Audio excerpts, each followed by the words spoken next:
Good morning guys.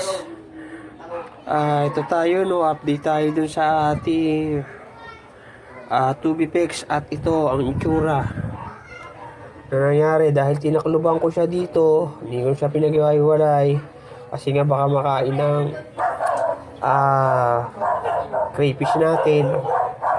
Kaya na nangyari, ang daming namatay, halos patayin lahat ng ating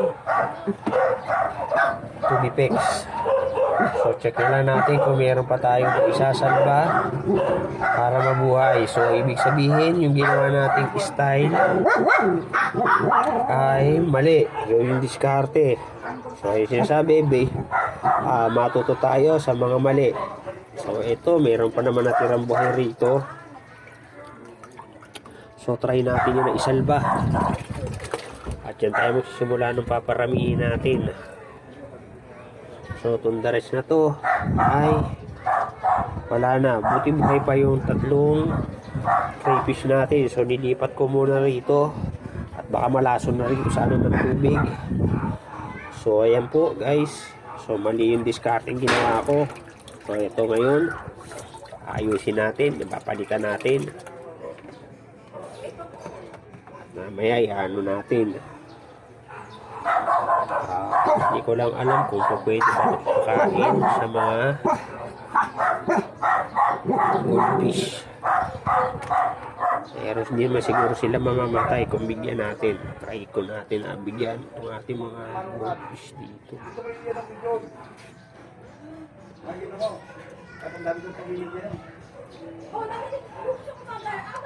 So yung kinakapan nila.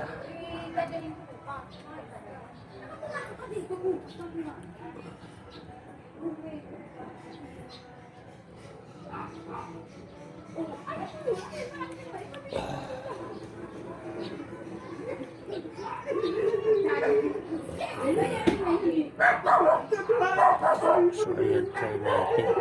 Nakakalungkot lang, hindi naging successful yung ating pag-build ng 2BPEX.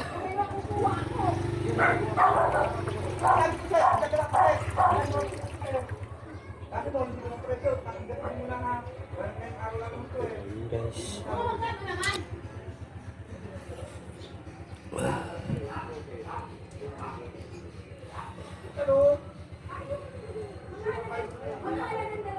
ayan.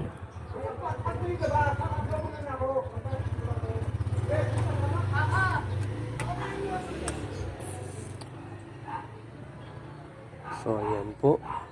So maglilinis na naman tayo ng tab. So buti nakasurvive. Nakasurvive pa sila at so try natin linisin to. So hanggang dito na lang muna po itong video natin guys. At tayo ngayon ay biglang maraming gagawin. Although nakakalungkot man, wala tayong magagawa. That's part of learning. So yan. So dahil first time natin na mag-ano ng mali agad yung naging diskarte natin.